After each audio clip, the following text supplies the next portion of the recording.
Olá, tudo bem? Vamos começar mais um Conversando sobre o Evangelho com Lígia Simões e Pedro Simões. E hoje vamos falar sobre Sede Perfeitos, capítulo 17 do Evangelho segundo o Espiritismo. Tudo bem, Lígia Simões? Tudo bem, e com você? Tudo bom também. Lembrando que se você chegou aqui e não viu os estudos anteriores, há um cardzinho aqui em cima que você pode acessar os estudos e também pode acessar outros conteúdos que a gente disponibiliza nas nossas páginas. E hoje vamos falar, então, sobre Sede Perfeitos, né? Um tema difícil, porque nos remete à ideia de perfeição. Mas de que perfeição está sendo dito aqui nesse capítulo? Você quer começar os comentários? Exatamente, eu comecei por aí mesmo. E para mim foi assim absolutamente instigante a reflexão sobre o significado de perfeição. Vê que a gente está Que para sintonizado, nós, então, né? que para nós, a gente pensa, esse meu fone hoje não está muito comportado. A gente pensa logo naquele ser ideal, que reúne todas as qualidades, que não tem nenhum defeito, né?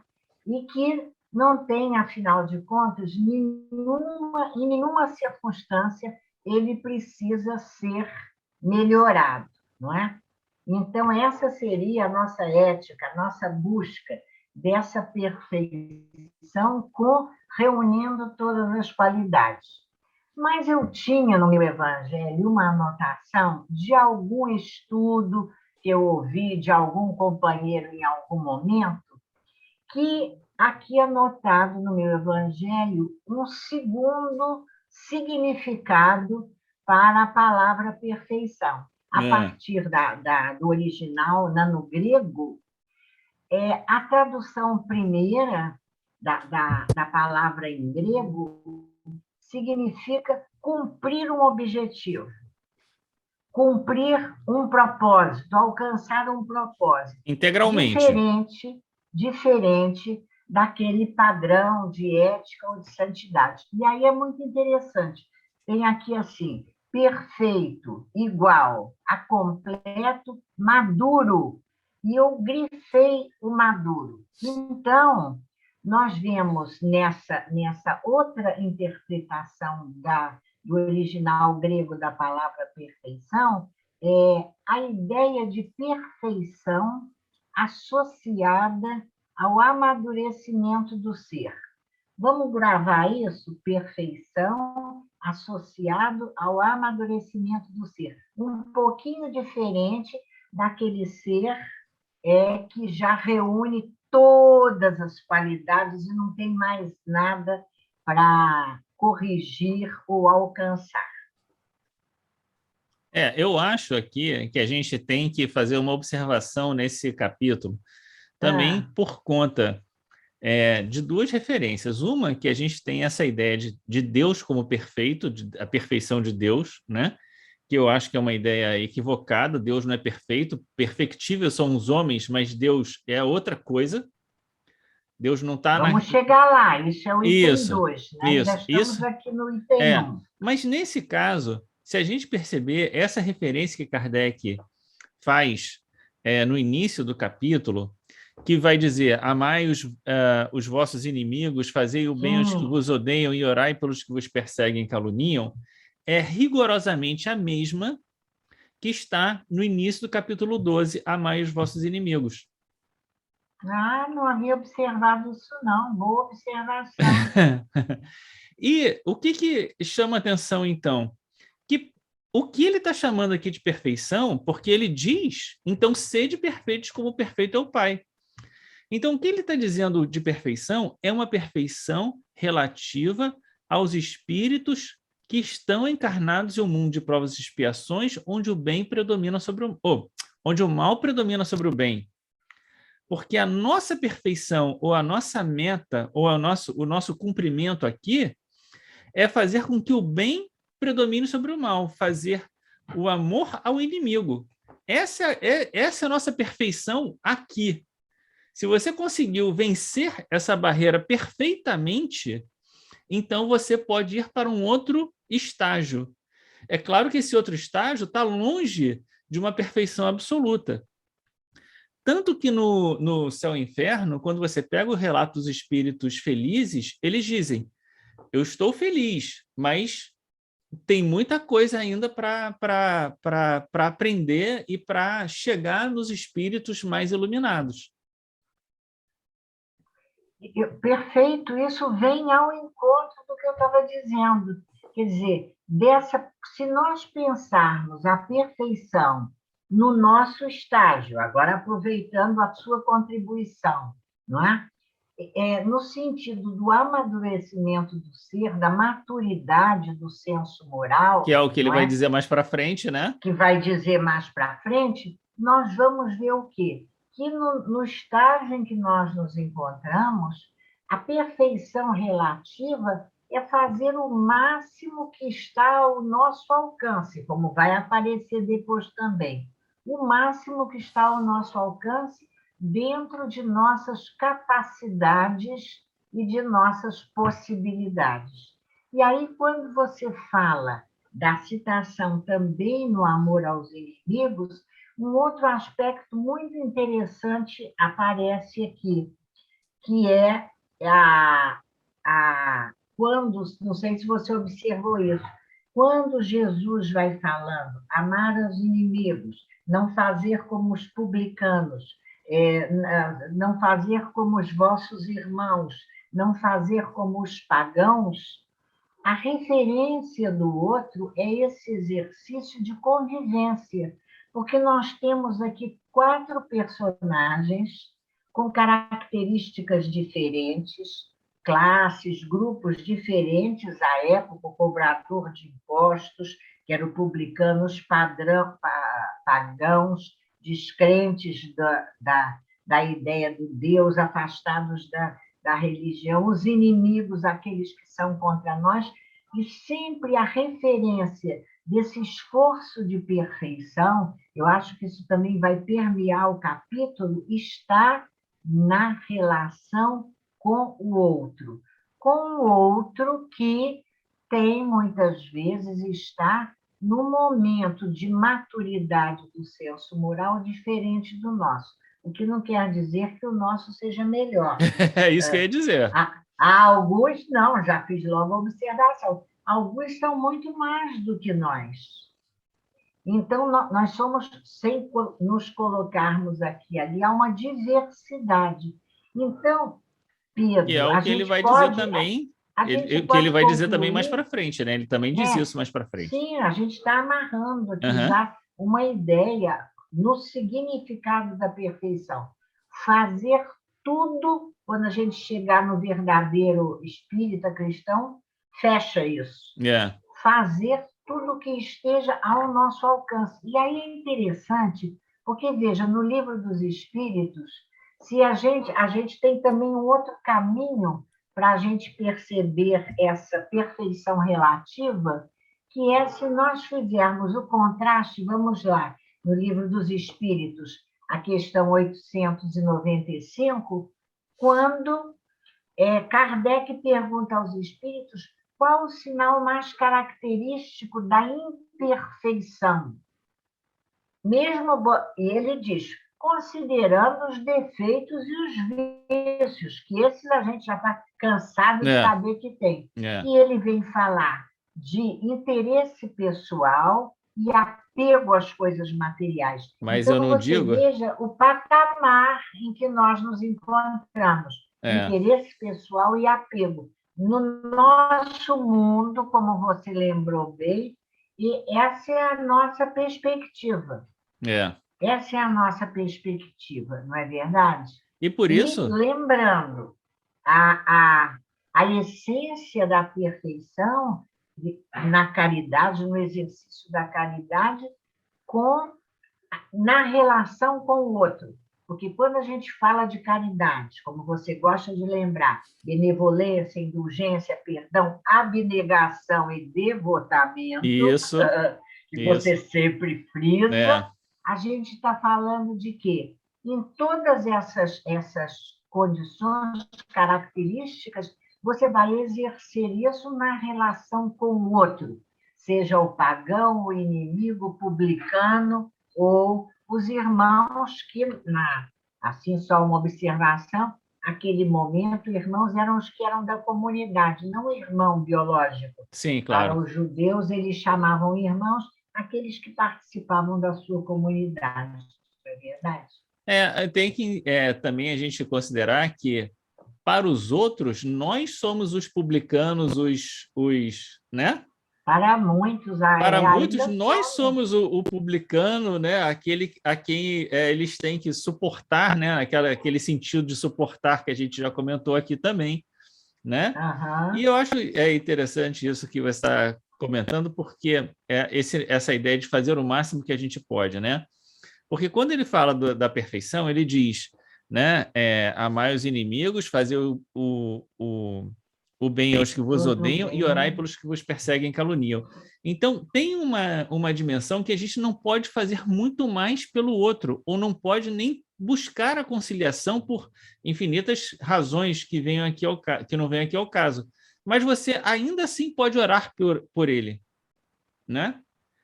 Ainda assim, mesmo que você não possa, que ele não queira e tal, você pode orar por ele, o que é uma expressão de pureza do coração, porque ninguém ora sinceramente se não tem puro coração, né? E sempre isso muito. Eu acho que nessa ideia de perfeição, a perfeição relativa e a perfeição absoluta, que seria a ideia de Deus, isso nos traz uma mensagem muito consoladora e que vai ao encontro, Pedro, de uma noção que a doutrina nos traz, um princípio de que nós reencarnamos com uma programação, com um propósito existencial. Então, é cumprir esse propósito. Nós estaremos no esforço da perfeição relativa. E no tocante a esses graus de perfeição, vou dar só não sei se já comentei isso com você, uma referência que vou começar, na verdade ainda nem vi toda, que está eu anotei aqui aonde, Lígia Simões, na fevereiro de 1868, uma matéria de A revista Kardec, Espírita. na Revista Espírita, de fevereiro de 68, uma matéria de Kardec em que ele vem falando daquela questão do Livro dos Espíritos, Jesus como modelo e guia, 625, né? Uhum. Jesus, o modelo e guia, e ele diz, para nós, num planeta, no mundo de... Planeta não, melhor dizendo, No no mundo, mundo de expiação e de provas. Ele disse, porque se Jesus é o Cristo deste mundo, o que será o Cristo de uma galáxia? né? E de um mundo feliz, né? E aí ele analisa o sentido de Cristo, que é muito mal usado, né? Porque Jesus não é Jesus Cristo, é Jesus o Cristo. O Ele é Salvador. o nosso Cristo. Mas aí ele veja até uma audácia de Kardec quando ele diz, bom, tudo bem, Jesus é o Cristo aqui desse planetinha, Uhum. mas e os Cristos das galáxias? Não, é instigante demais isso, eu ainda vou mergulhar nisso, mas isso é uma proposta que eu tenho para um trabalho em janeiro do ano que vem, então tenho bastante tempo para refletir. Vamos em frente. Isso. A mensagem seguinte, eu acho que é uma das mensagens mais delicadas e difíceis assim do Evangelho todo, porque é um sem número de virtudes aqui que ele coloca, né, como próprias ao homem de bem, né? Quase 2 páginas aqui em que ele vai falando, né? Tem fé em Deus, tem fé no futuro, aceita as dores. Pedagogicamente, ele vai Enumerando, né? observando Exatamente, aspectos, né? do homem de bem. Mas logo no primeiro parágrafo, Pedro, ele Ah, resumiu fazer tudo o bem que pode. Veja, ainda uma vez, a perfeição relativa, o esforço de perfeição relativa, fazer todo o bem que pode, porque há certas qualidades, né, que no seu máximo ainda são quase que impossíveis para nós, no que a claro. gente ainda está amarrado ao interesse pessoal, ao apego aos bens materiais, não é verdade? Não, mas e tem aquela história também da parábola dos talentos, né? E vem Você lá multiplica depois, dois né? talentos. Você tem dois talentos, você multiplica no Não, limite que aqui eles tem que podem ser multiplicados, né? Não é exigido de você cada mais, um, cada um exatamente, cada um, dentro disso. É. né? Quando o Senhor distribui os talentos, ele já distribui de acordo com a capacidade de cada um. É. Mas tem uma coisa também que, assim, fazer tudo que a gente pode é também aproveitar todas as oportunidades de nos tornarmos úteis. Né? Com É não certeza. desperdiçar oportunidades de tornarmos úteis, porque às vezes a gente, né, se distrai um pouco, né, e tal. Mas é importante sempre lembrar. Eu gostei muito dessa ideia. Fazer todo o bem que possa, cumprindo o objetivo da nossa encarnação. É. É a gente procurar sentir qual é o objetivo da nossa encarnação. E Afinal, o que que a gente está fazendo aqui, né? se você tem isso bem acordado na sua consciência, você já realmente é verdade o que o Evangelho diz. Certas coisas passam a ser tão de menor importância, É, você já não se chateia, é. você já não se exaure perseguindo coisas passageiras, não é? Mesmo nas próprias relações, é fantástico como isso modifica o nosso estado de alma. Eu sinto assim, não é? Eu E aí lembro, eu vem os lembro. bons espíritos, mas fala. Deixa eu só falar duas coisinhas Sim. aqui. Eu lembro de uma vez que, olha, que são coisas que às vezes marcam a gente nunca esquece, né? Tava lá no Rita, né?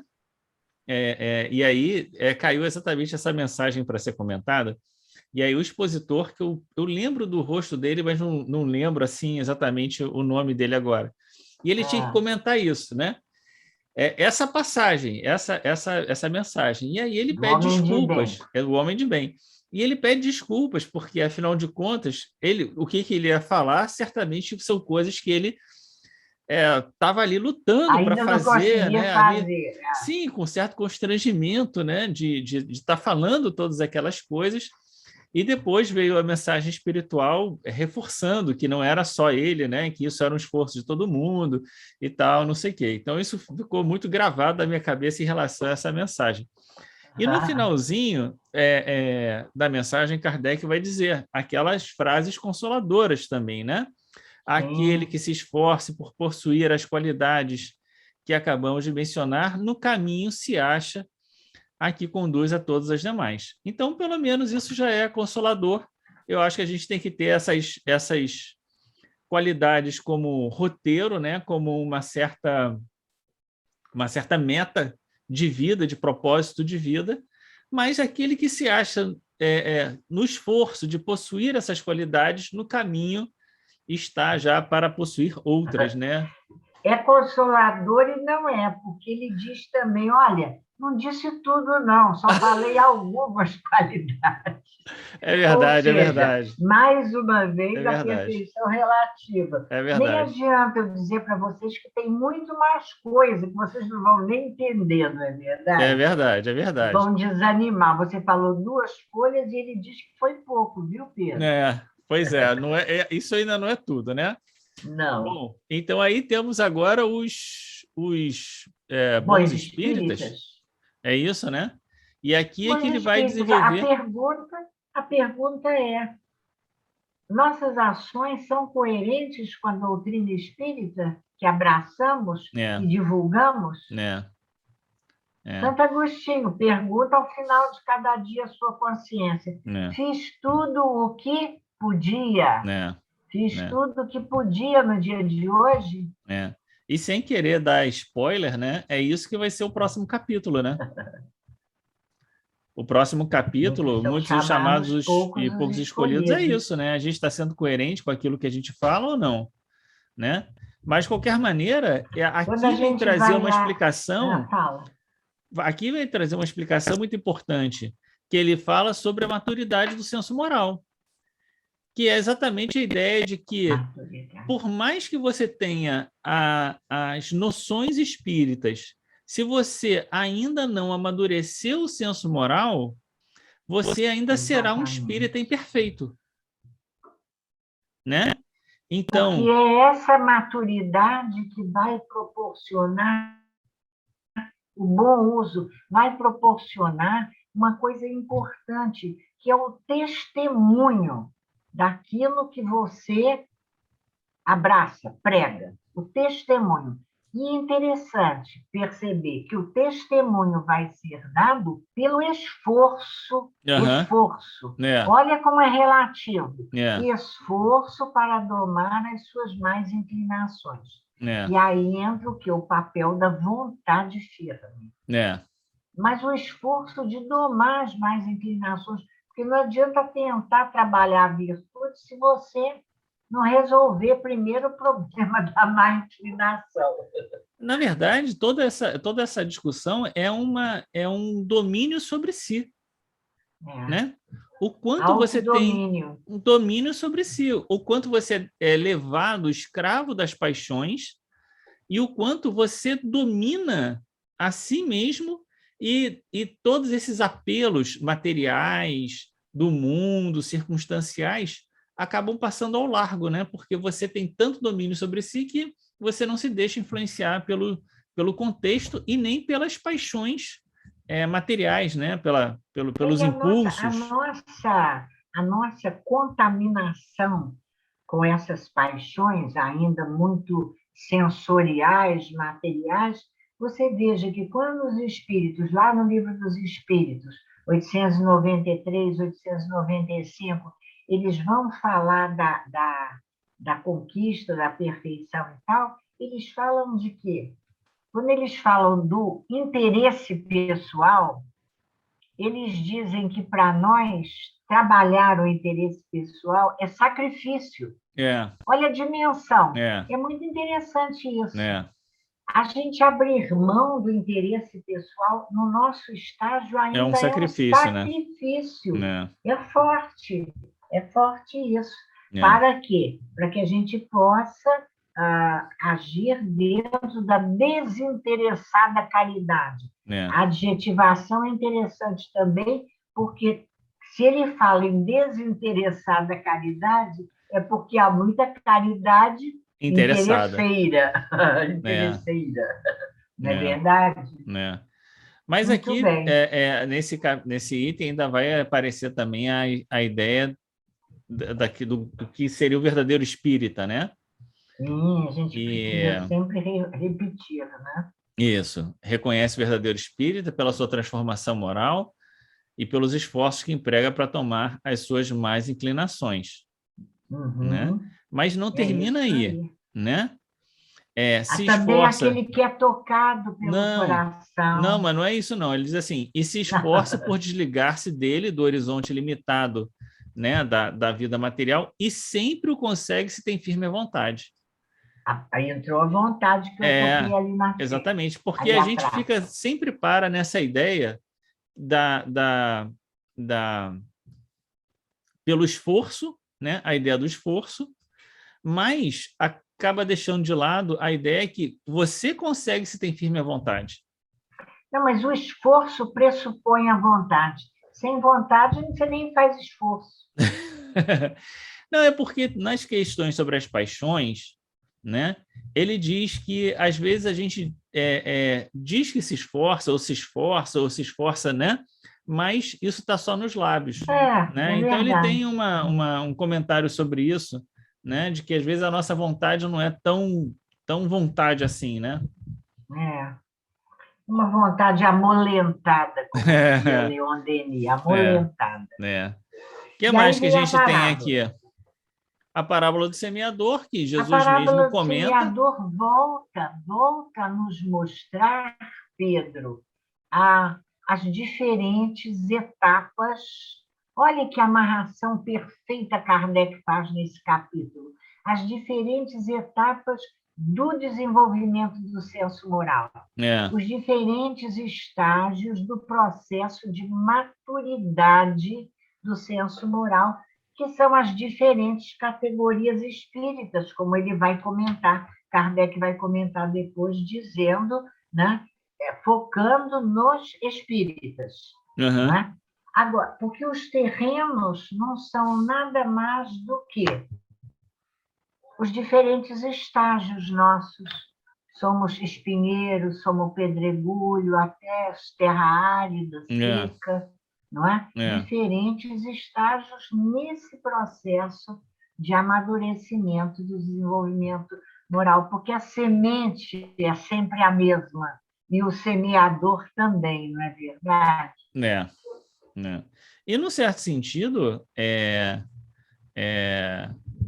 as circunstâncias, quer dizer, ele vai fazer a alusão ao solo como o nosso coração, né? o nosso espírito, mas as circunstâncias para que a semente floresça estão dadas. O problema tá com a gente, né? É o tipo de terra que nós somos. Exatamente. E aí, vamos entrar aqui, então, agora na parte das instruções dos espíritos, né? E aí a gente não pode passar sem um comentário sobre o dever. Não, a gente não pode passar, não. A gente quase que para. Porque essa mensagem, olha, fiquei alguns dias e eu não tinha vontade de ir para frente, de tão fabulosa que ela é. Não é? Essa mensagem do Espírito Lázaro, é importante que a gente lembre, mais uma vez, falando qual é o foco do dever, Pedro. Olha a amarração do capítulo. É a relação do homem com o seu próximo. A referência do dever é a relação do homem com o seu próximo. A gente para e a gente se pergunta, como é que eu estou na relação com aqueles que estão perto de mim? Olha, eu fiquei assim, parada.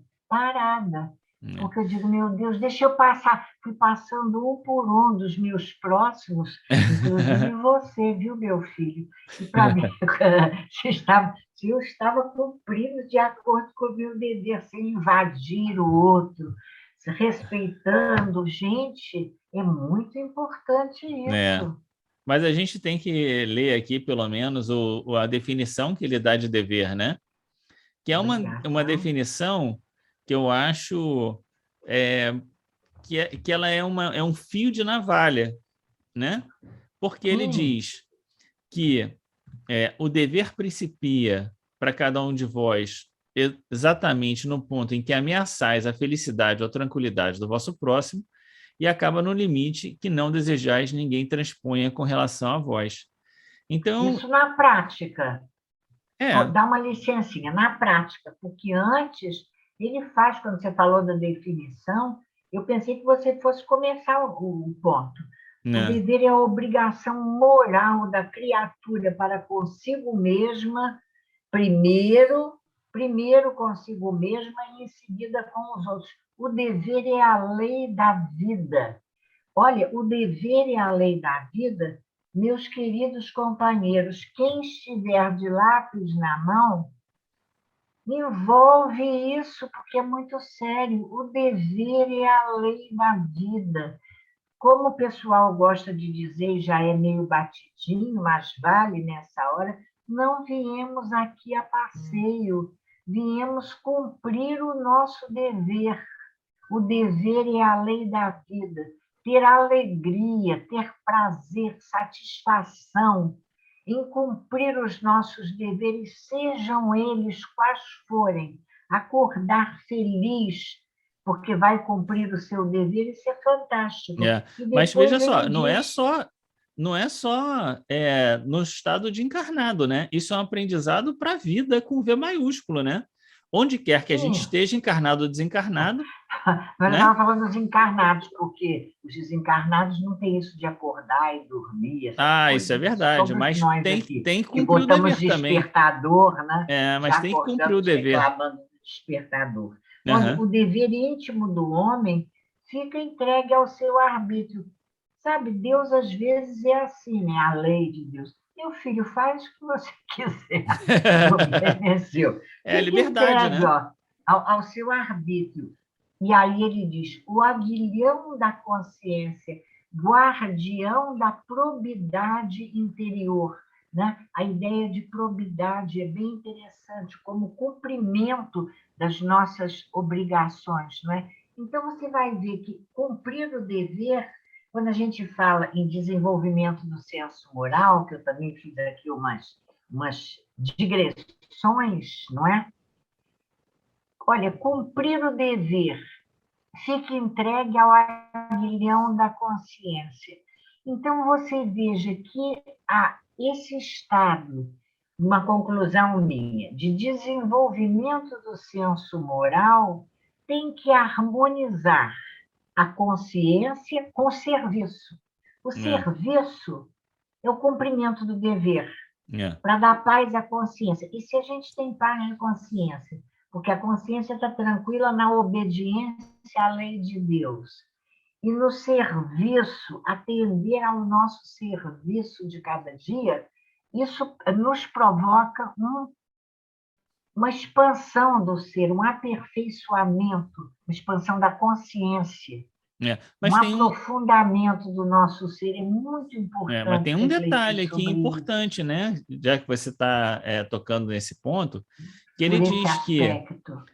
a consciência o adverte da necessidade do cumprimento do dever, embora, por vezes, se mostre impotente diante dos sofismas da paixão. A gente abafa, a paixão abafa a consciência. Por isso, a necessidade do domínio sobre si mesmo, da educação, do conhecimento de si mesmo, né? De lutar contra o interesse pessoal, o apego às coisas materiais, né? As viciações de toda sorte, porque tudo isso, claro, abafa, como o espinheiro, né? Abafa a semente. E a gente acha até que está fazendo Bem certo, lembrado. mas está abafado. Não, às vezes a gente nem acha, Pedrinho, que está fazendo certo, mas a gente diz, quantas vezes, meu filho, eu disse para você, Deus nos dá as eternidades, uma hora eu cuido disso, Pois né? é, A gente não, é só agora, só mais essa vez. Aí é. você dizia, mas para esses as eternidades serão São mais mais longas, longas, lembra disso? né? Os Você sempre precedentes, os muito. precedentes são perigosíssimos por conta disso. Mas Você vai às abrindo vezes a paixão, precedente, meu filho. isso, exatamente. Ah, Então, às vezes, a lei de Deus está escrita na consciência. Tá, a consciência adverte, mas às vezes ela é impotente, porque você não cuidou das paixões, né? Você está completamente envolvido nas paixões, e aí você se perde no caminho. é muito lindo isso, é muito lindo porque a gente, quando ele diz aqui, o homem tem que amar o dever, amar o dever. Gente, tudo que a gente tiver que fazer, fazer com alegria, é muito importante, porque lhe confere à alma o vigor necessário ao seu desenvolvimento. Olha a amarração, o desenvolvimento moral, a expansão do ser, pelo cumprimento do dever.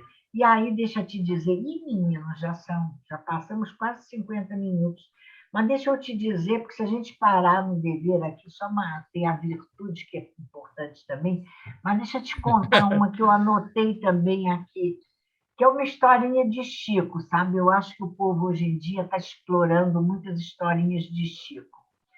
Mas, então, tudo bota historinha de Chico, mas as historinhas são boas.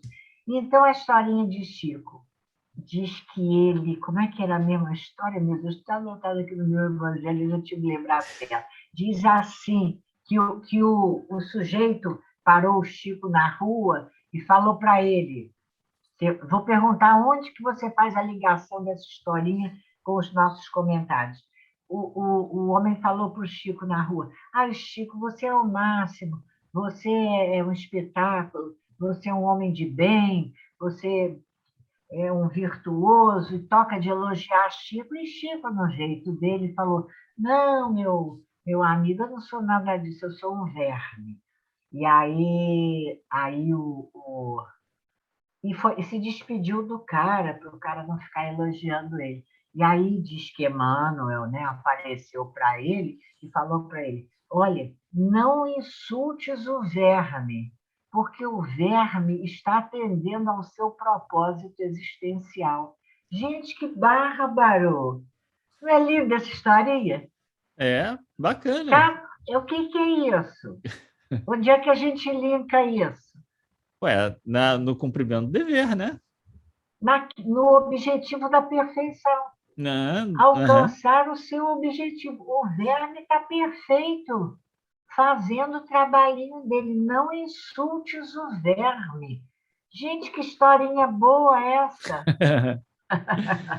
Bom, mas a gente tem 2 comentários ainda para fazer sobre o dever, Faça, né? meu filho. Um é esse fio da navalha que eu tinha comentado, aí você voltou um pouquinho, mas a gente precisa falar desse fio da navalha, né? Sim. Que é o dever principia quando a gente ameaça a felicidade do outro e acaba no Ah, limite que a gente não gostaria que o outro ameaçasse a nossa felicidade. invadisse a nossa.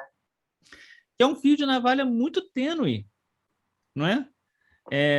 Porque muitas circunstâncias da vida, o fato de você não é nem tirar, é ameaçar a felicidade do outro, já te deixa numa situação de intranquilidade, né? É péssimo. Então, você tem conflitos de direito, conflitos, né, que são dificílimos de serem resolvidos porque você está aqui num fio muito tênue, né?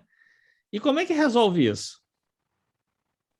Olha, eu acho que é cada um cuidar de si, Deus de todos. Não, não é assim, não. Não, dá Não. licença, Deus dá minha opinião.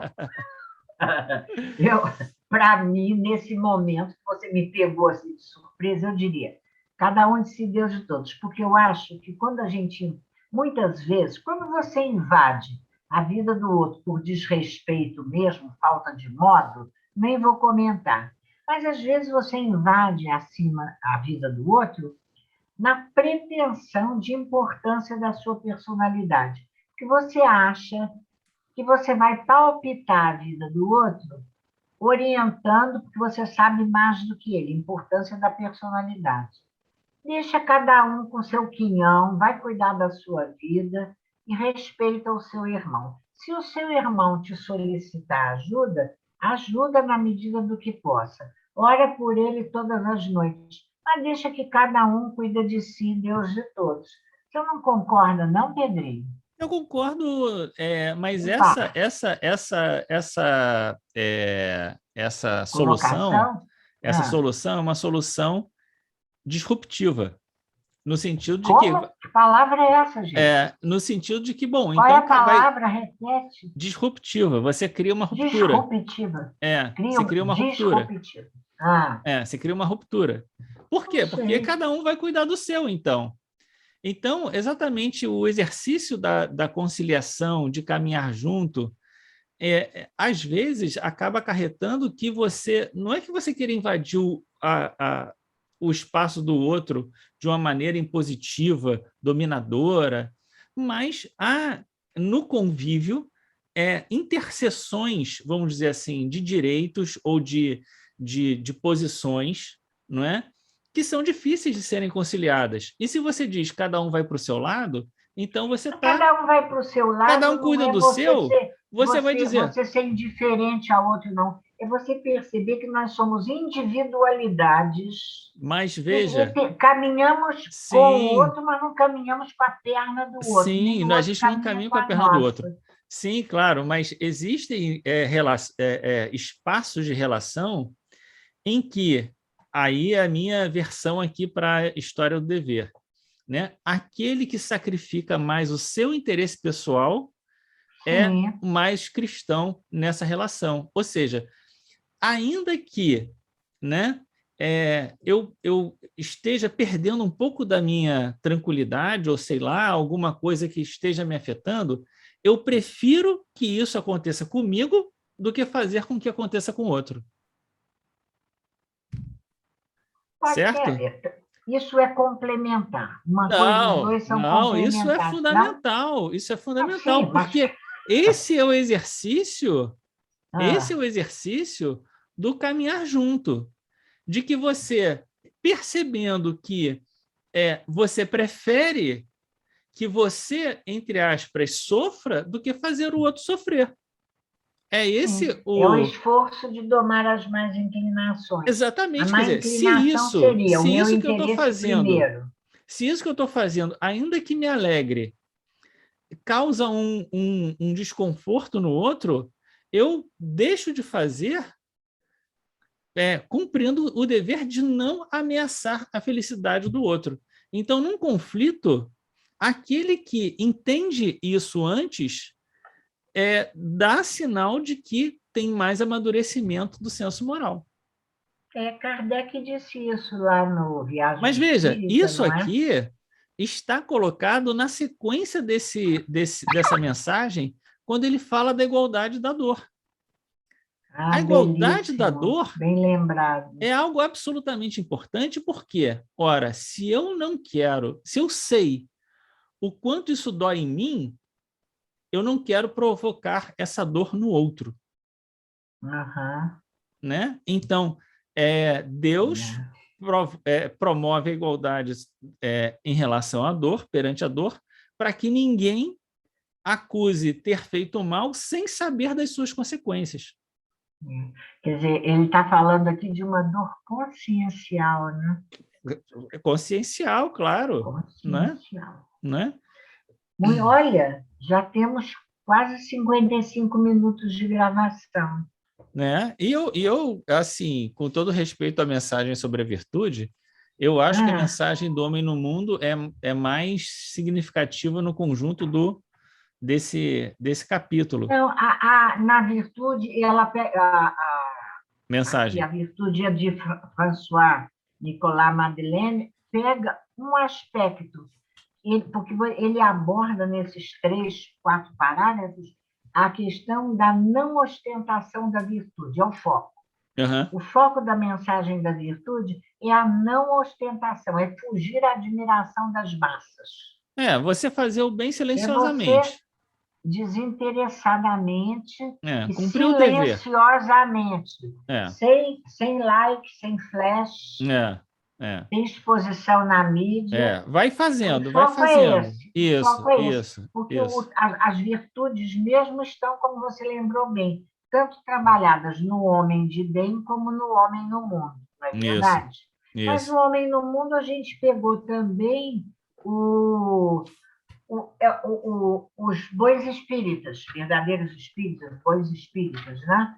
Eu acho. Porque é um aspecto do homem no mundo. O que É, ele coloca é o homem no mundo, o importante é a gente ressaltar, é onde os nossos valores são colocados à prova. isso. Pronto. E eu acho Essa que, é a ideia do homem no eu acho mundo. que a questão do homem no mundo, para falar assim muito rapidamente, é a questão: Fechando. nada nos é proibido. O Sim, importante é viver com a consciência limpa e com pureza de coração.